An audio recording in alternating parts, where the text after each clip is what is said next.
Hello everyone, my name is Devinder Singh and today me and my friend Hardik Ichi are going to present the topic different routes of runoff.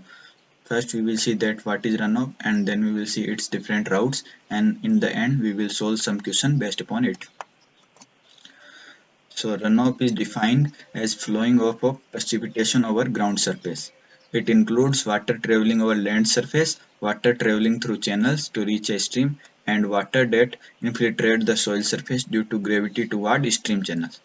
The formal definition of runoff is runoff means the draining or flowing off of precipitation from the catchment area through a surface channel, therefore representing the output from catchment in a given unit of time.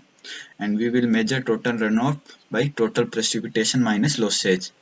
So it's mean the before the start of runoff, the requirement of evapotranspiration, infiltration, initial loss and detention storage would be first fulfilled. So we'll move to the next part, different routes of runoff. So it is divided into three: surface runoff, interflow and base flow. And surface in runoff and interflow also divided into two parts. So first we will see the surface runoff. Surface runoff can be defined as precipitation of runoff over landscape, and it constitutes water from air, snowmelt or other sources that follow over land surface. It is the major component of the water cycle.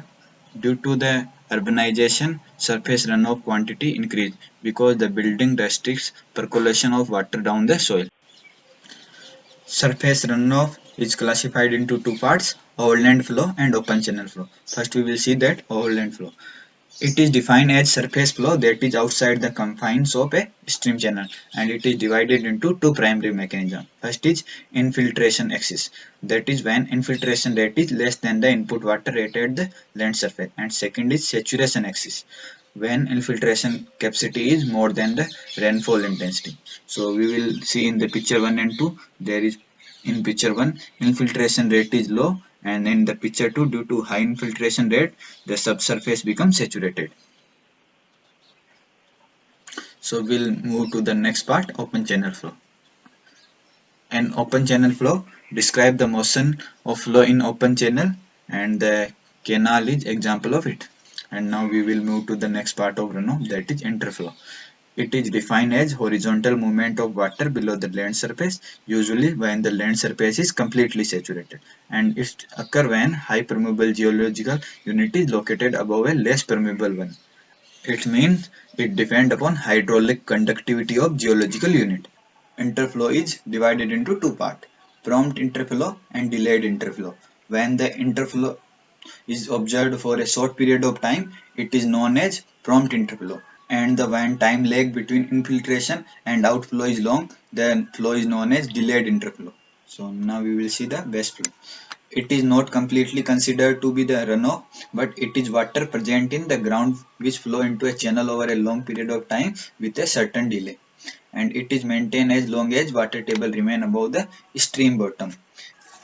And we will say that base flow hydraulically connects the saturated zone to stream channel where groundwater intercept the stream and contribute approximately 40% of its total annual discharge. And now we will solve an example.